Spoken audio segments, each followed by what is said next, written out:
This is a chapter of Hebrews that, I guess I like Hebrews because it's just the Old Testament rewritten. But it's a chapter that it not only has direct quotations, you can see that in verses 5 and 6. You can see perhaps a direct quotation in verse 15, another one in 21, and then another one there at around 26. Lots of direct Old Testament lines. But there are also lots of just phrases that remind you of things elsewhere used in Scripture. A good example of that is lift your drooping hands in verse 12 and strengthen your weak knees. Phrasing like that sounds like the note I have is Isaiah 35 in verse 3 for that one. The story of Esau isn't quoted, but it's referenced. And so there's a connection there to Genesis 27. The reference to Sinai in Exodus 19, our God being a consuming fire in verse 29, and its connection to Deuteronomy 4. It's not just specific quotations, but it's allusions and references to Scripture. And it just really impresses me of the Hebrew writers, for one, inspiration by the Holy Spirit, but for two, to be able to tie all that together just so freely is really kind of cool to see. Verse 1 begins with an awful chapter break. Every chapter break that begins with the word therefore is terrible. So what I wanted to do is actually back up to 11 and verse 39 and at least get the conclusion at the end of chapter 11 that the therefore is based on in chapter 12 and verse 1. Hebrews 11:39 says, and all these, so we have to even back up further than that, right? All of those faithful, though commended through their faith, did not receive what was promised, since God had provided something better for us, that apart from us they should not be made perfect. It's a sense in which the thing they were waiting on hasn't come to fruition yet. I think there's also a sense of through us they should be made perfect. The group of God's people is not yet complete. Once that happens, then of course the reward will be given. God's people will be completed and they will dwell with God. Until that point, though, there is a separation. There are those at the beginning of chapter, or the end of chapter 11, who have demonstrated by their faith that they await the reward, and awaits the right word because they haven't received it yet. And then you've got all of us. And that's where chapter 12 begins, right? Because we have all those who've gone before who have demonstrated their faith, and 12 describes it as a cloud of witnesses. Because we have that, it commends us to go and lay aside the weight and the sin and run with endurance, right?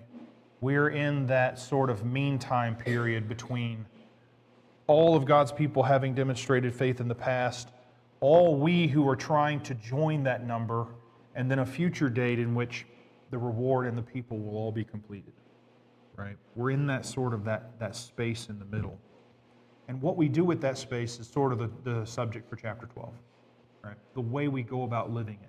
Not the first time the Hebrew writer has told us how to go about being faithful, right? We've gotten several of those sections through the book. But this is, I think, maybe the biggest one. It and chapter 13 sort of run together with that. Thoughts you want to share from the first couple of verses before we get to some questions? What are some things you like or you appreciate about the end of 11 through the beginning of 12? Yeah. I think you already made the point that the writer used a lot of familiar passages that these people would have known of. Yes. And that combined with using familiar historical figures, okay, is a really powerful way to introduce them to your conclusions that are coming towards the end of the chapter. And it seems like a very effective way to go after this task, because he's explaining, look at all these people and they've overcome all these things. You're going to face some things you're going to have to overcome them, but you can do it like they did, sort of thing. It's actually very powerfully done. Yeah, chapter 11 is sort of proof of concept. And the highest proof of that concept we've already discussed with Jesus, right? Him being the proof, the demonstrator of faith. the ultimate version of it. But then you have normal people through chapter 11 who have shown that it is possible, it is doable to do that.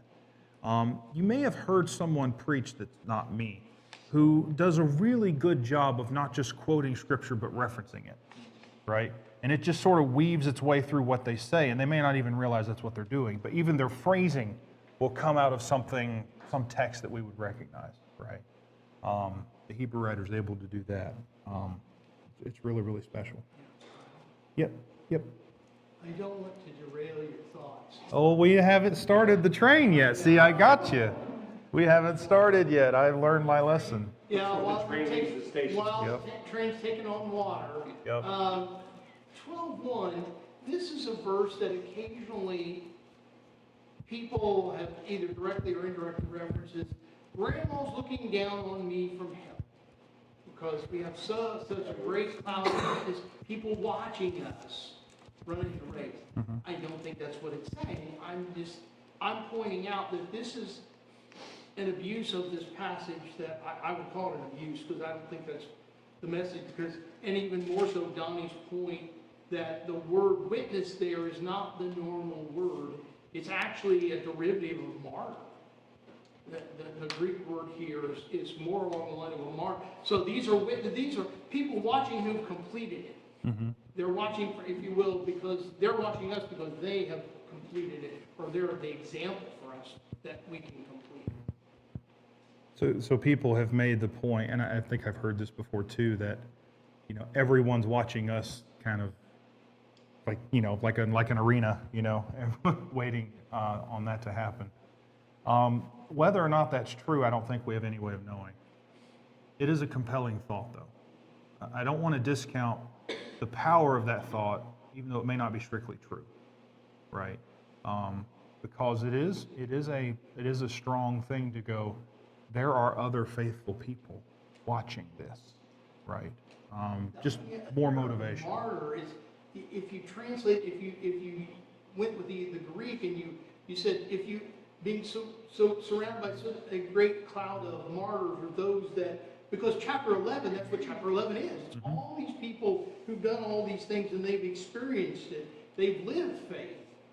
They've experienced it, and they are now they're the reminder for us. There's a great cloud of these people. You're not the first person to ever try to do this. Yeah, and they're long gone at this stage. But they are there. They are there. They're not complete without us, which means they're waiting for their completion. Right? That was the point you made last week about they're not complete without us. But because we're not all there yet, therefore the promise hasn't been completely fulfilled yet. They're still waiting for the end of it. There's a weight of thinking about joining that number and completing that task, right? Carrying on that work of being faithful in our time, right? There's a weight of going, well, I'm not the first in line, right? I'm following a long series of people who have done that. Mike, I saw your hand go up. Well, I'm one of the ones that disagree with that. So you would take the position that they do know and that they are conscious watching. I think it's like the passage you used about Abraham still lives. Yes. And this is saying these people are still conscious and aware in the same way. And the word witnesses, as best I can remember, and I'd have to look this up to verify it, it was later that it became used for martyrs. In the New Testament, it's in the sense of eyewitnesses. People watching. That's what I know in support of that verse, and I've actually used this in a different context, but not the witnesses, but this verse, the rich man and Lazarus, as proof of those who have gone on are conscious of what's still happening here, right? This would go with and that. that's what I've used as well. But I wanted to highlight in verse 1 there, let us also, right? The us is the same as the us in verse 40, right? God provided something better for us. So he's including the readers here in the discussion. It's not just, I'm talking about the faithful in general. I'm talking about you, the reader, or us, the reader. We are those people. Let us also, right? So we have to do likewise. We have to follow suit. We have to do the same thing as they've done. Mike, I didn't mean to cut you off. Did you have another thought, or was that it? Okay, you got it. All right. If that's the case, just throw something and I'll dodge. What is the cloud of witnesses? We sort of already highlighted that, but anybody want to give a quick summary as to what's being talked about here? This isn't a meteorological event, okay? What's happening here? The faithful, Ryan? I had a reference in my Bible to Revelation 19. And the reason being is that it speaks of a great multitude and kind Yes. of describes what that multitude is doing. I would assume that is the same concept. If it's not, I think I wrote that down from one of your lessons, so either you're wrong or you need to explain it better. No challenge there. Well, and I'm thinking that there's a crowd in Revelation 19.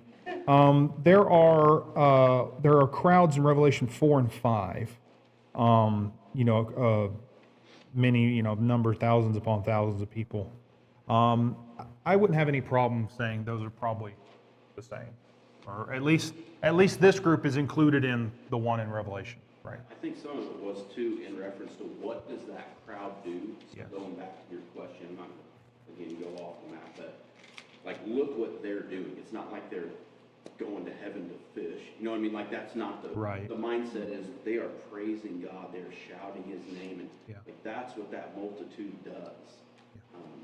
And they want to know when all this is coming to an end, right? One of the seals, I think it's the fifth or sixth one in Revelation, is actually a depiction of the souls under the altar crying, "How long before our blood's avenged?" Right? So there's some knowledge of what's happening. They're waiting for this to be done, and it's a powerful thing to tell the Hebrews who are thinking about going back to Judaism from Christianity. And the Hebrew writer's telling them, if you want to join the faithful, if you want to join Abraham and Isaac and Moses, you can't give up on Christ. That what you're trying to do will defeat your purpose. If they abandon Christ to go back, they will forfeit being here, right? With this cloud of witnesses, they will give up the better thing that's been reserved for them.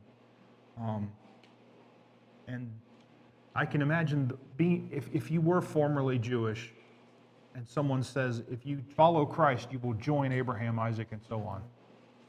That's like yep, I'm gonna do that. Right? I want to be with those guys because those guys are in good shape. Ava, did I see your hand go up? Yeah, I looked up the Greek word for the cloud. Mhm. Another translation of it is a group of people, and then again, the witnesses kind of just translated to martyrs as a Right. definition. So I just thought that was interesting. So It is an interesting phrasing, right, for that.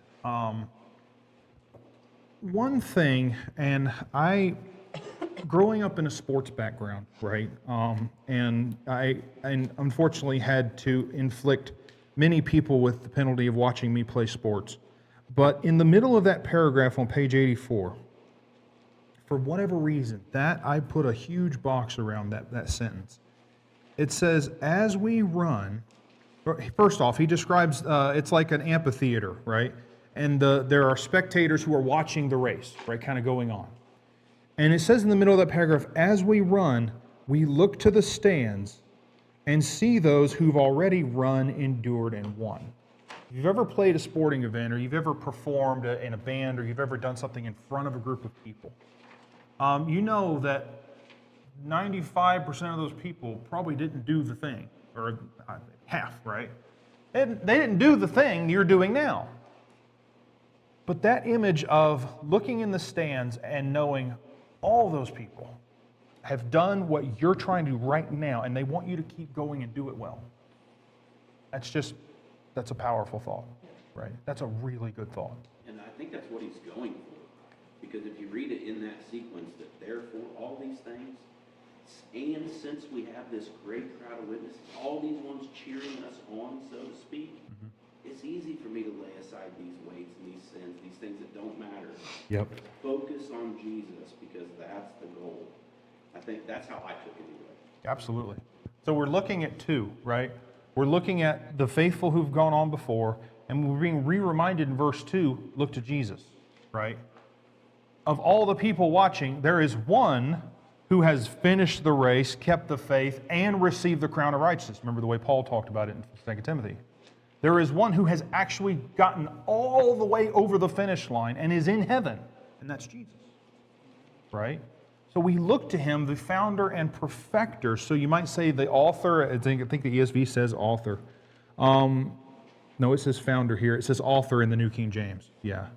The one who wrote, established, set up the faith, lived that faith, finished that faith, and is at the reward of that faith. Look at him, right? You can look to him as someone who has finished that. He endured the cross, despised the shame, and is seated at the right hand of the throne of God. Right? Well, Yes, sir. Before you leave that, I thought it was interesting because Donnie said something like that. He's the founder of faith, not the. He says the first one to finish the faith, course of faith, all the way to heaven itself, and receive his heavenly reward. Yeah. When we say heavenly reward, it seems out of place for Christ to get a heavenly reward. He is the heavenly reward. He's in heaven, right? He's on the right hand of God. It just seems like an odd. And you just said the same thing. Yeah. I'm just curious. Well, I mean, what would the alternative be? He's restored back to his Father, and he's on the right hand. But is that his reward? I'm just. Well, it's if you think back to Jesus in human terms, right? He had two options. He had have faith, receive the reward of faith, which is to be in the presence of God, right? Sure. Or the other. As a human, those were the two choices he had, and he could have made those choices, or he could have obviously decided the other way. I think it helps him relate to us to describe him in the same terms. The human side of it. Yeah, he gave up heaven, and it was restored back to him. You might think of it that way, right? The reward is being back where he started. from. Try a different approach. I personally don't like that approach, but that's Yeah. here and there. Revelation, if you look at Revelation 1:8, and it's one of the places, I am the Alpha and the Omega.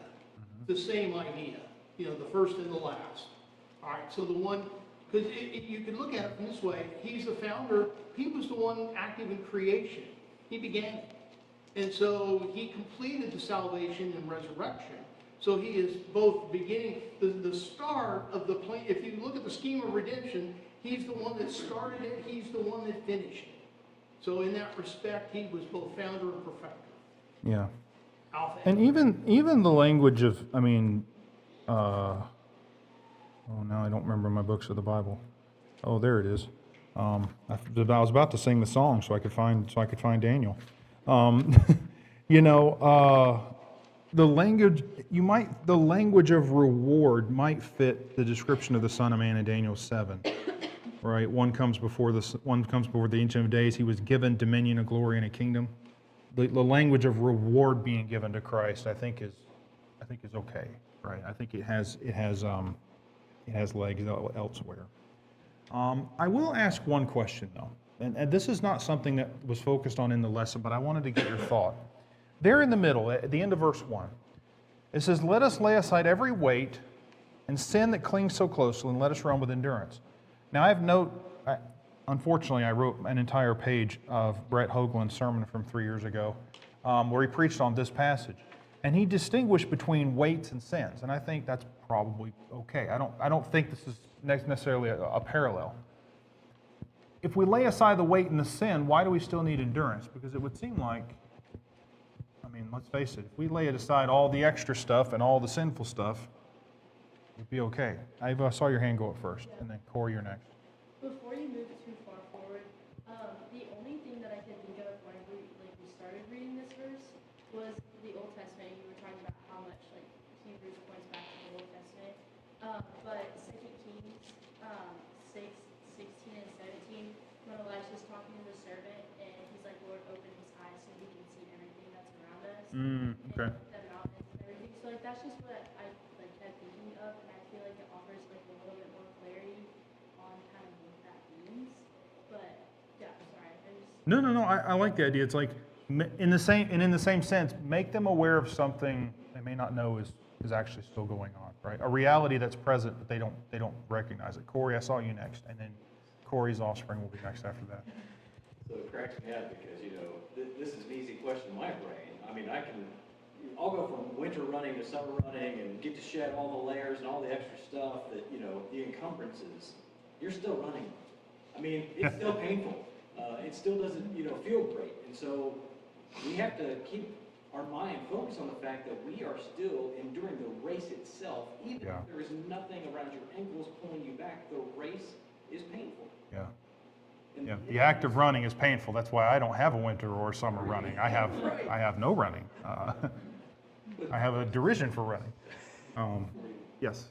This is kind of off of Ava's point. Like, I just thought about, like, also we see at the Transfiguration when Jesus is talking to Moses and Elijah. Like, you see that those people are still there. So I just kind of thought of it. Yeah, it works. All right, one more, and we got to get off the first two verses. Who's teaching this class? Those things, probably endurance is the one that costs most people. If you think about it, how many people do we know that they're doing those things and then they fail 20 years in or 30, they fail in time, they fail. And so, of all of them, that to me is the most challenging of the three. After you have dealt with, you might say, the benign, right? The not necessarily sinful, but encumbering stuff. And you've dealt with the obvious things that have to be repented of. It is still hard, right? It is still running, and running is awful. But there is a reward to which, that's why running is so bad, because you don't run to a reward. Your type of running, the reward is stopping. I'm like, I can do that now, Now, if there's maybe a rack of ribs at the other side, then maybe we could run to that. Ice cream, yeah, I knew Corey was gonna say. Let's see, then you negate the run. It's a net zero. All right. 3 through 11.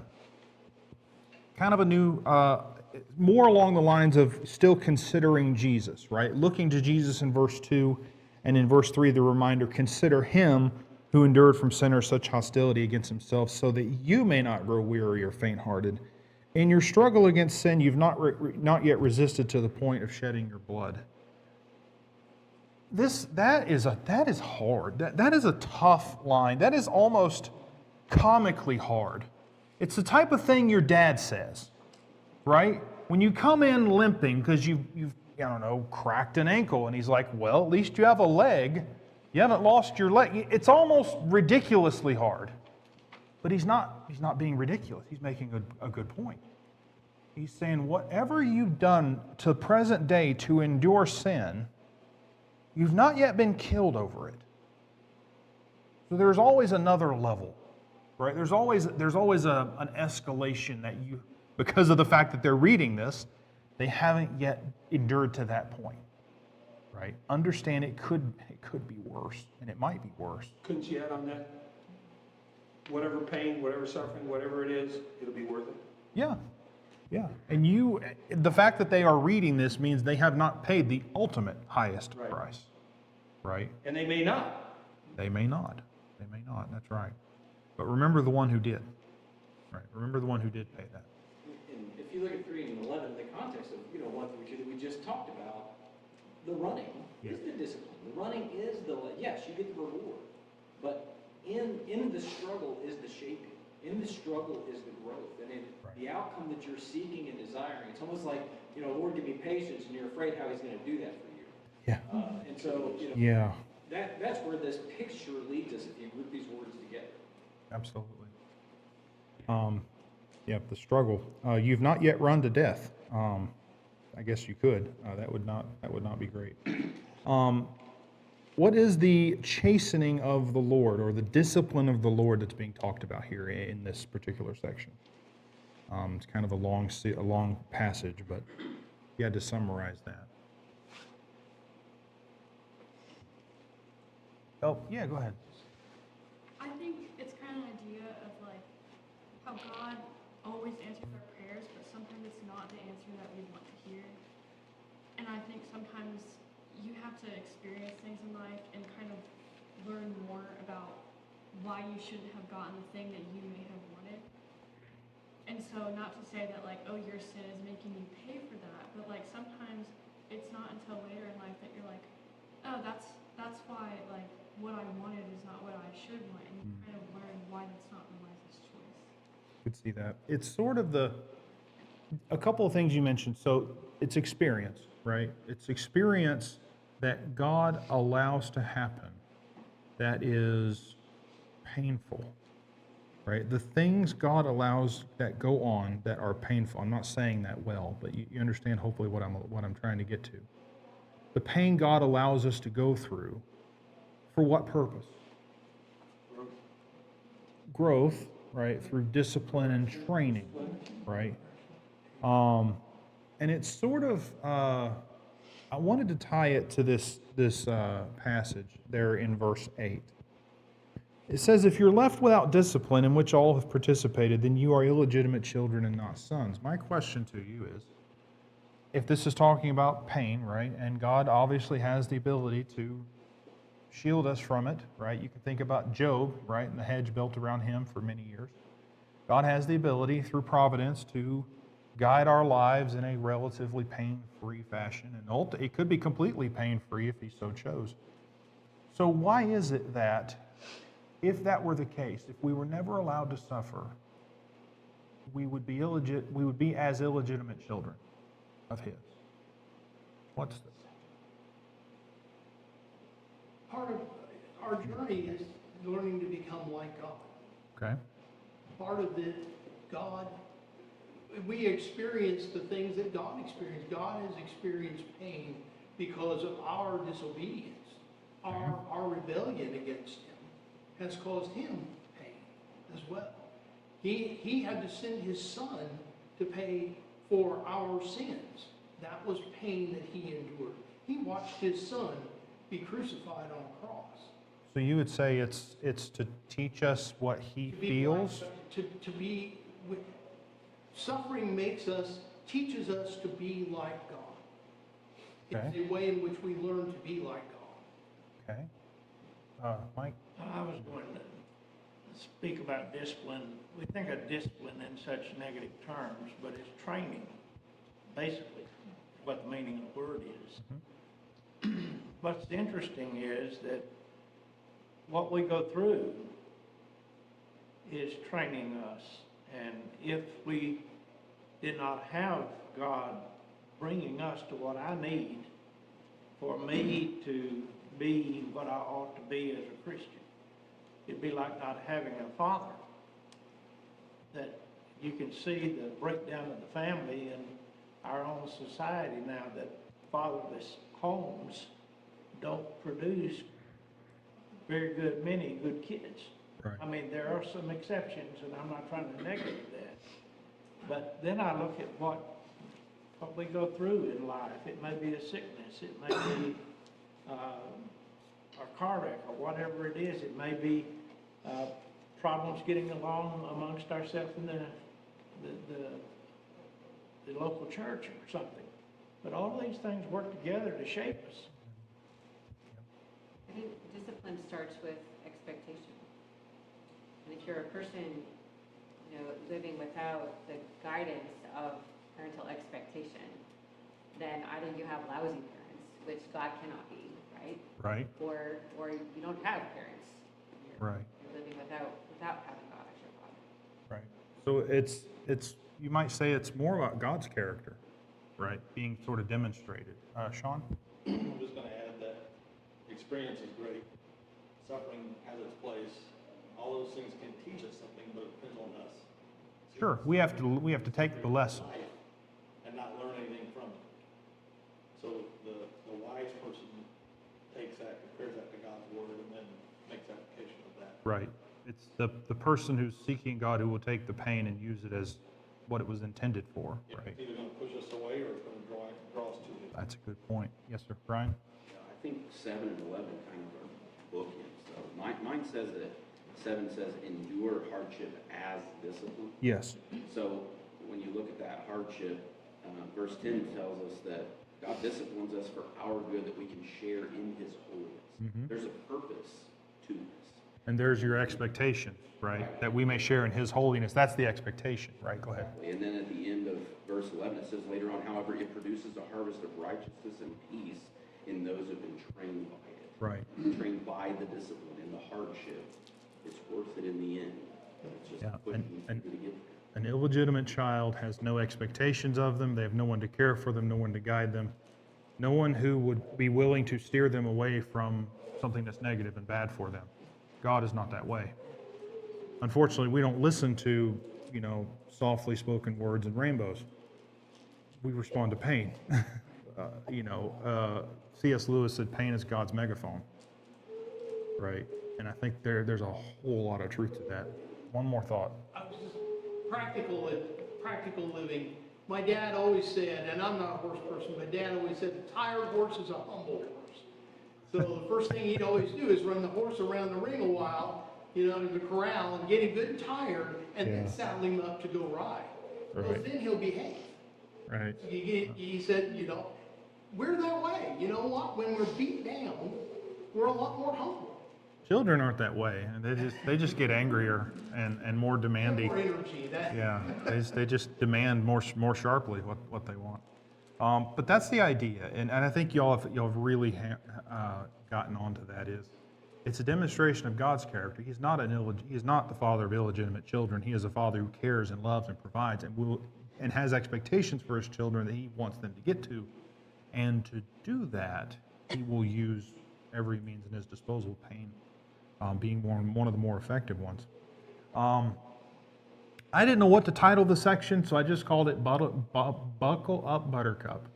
Because you read through the section and you're like, man, it's time to get going, right? Therefore, again, lift your drooping hands, strengthen your weak knees, make straight paths for your feet so that what's lame may not be put out of joint, but rather be healed. You're not trying to get worse, you're trying to get better. If you don't quit this process you're going through of trying to abandon Christ, it's all going to be loss. You're in a handicapped state at the moment. It's going to be worse if you don't continue and press on and endure, right? And then we have some sort of more positive, like do this sort of admonitions, right? Strive for peace with everyone and for the holiness without which no one will see the Lord, right? We were told in verse 11, he disciplines us to share in his holiness, and then we're reminded there in verse 14, we have to strive for that holiness without which we'll never see God. God is holy. He will not tolerate unholiness in his presence, right? See to it, and I like verse 15, it's not see that you do not fail to obtain the grace of God. How is it written? Say that again, I'm sorry. See that no one fits. See that no one. So who's the target for that? Who's he talking about, Maggie? Other people, right? It's not just, like the song back in the day, me and God, right? It is see to it that no one. There's a concern for fellow brethren. Make sure none of y'all, as they would say in the South, fail to obtain the grace of God, right? That no root of bitterness springs up and many become defiled, as it says there. Make sure no one's like Esau, right? Esau who gave up what was most precious in his life to satisfy his right now desire. Right? Satisfying the right now desire is the reason why people give up their future. And you can say whatever that right now desire is, right? Being unwilling to say, I have something better later that I have to wait for, right? Yes, sir. When I looked at that verse, it gave me the impression with Esau, he never thought about that birthright again until it came to the day to get the blessing from his dad. Is kind of the way that passage came across to me, and this would be the same way for us. We don't think about serving God anytime in between until we're standing in front of him. Yeah. It's too late. Yeah, the account in Genesis, we don't really have a lot of time between selling the birthright, or sorry, not a lot of time. There's not a lot of text between selling the birthright and it's forsaken. So what happened in the middle, we're not really sure. But at least the way the story's written, he gives it up, and then there's no reference to him caring about it until he's lost it. Well, but was there a time he came in from hunting?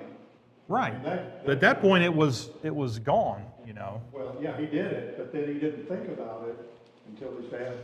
Seems that way. And really what the passage is emphasizing is Esau's response to finding out he'd missed it, right? Esau, the mighty hunter, you know, the wild man, the wilderness man, weeps like a child in front of Isaac, right? And it's really, I mean, it's pathetic and it's heartrending and it's sad, but he weeps in Genesis. He says, "Oh, my father, right? You just get this picture of him he's lost it. Is there nothing left? And truly, there really wasn't much left. Isaac does bless him to some degree, but not anything approaching what he had given up. When it says that he sought it with tears, that's exactly the way Genesis describes it. Right, that's exactly what happened. Okay, I did those. All right, the warning in 16 and 17, how does that connect to 1 and 2?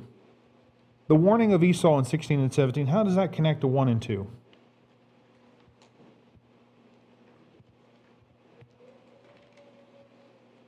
You see any connections between those two places?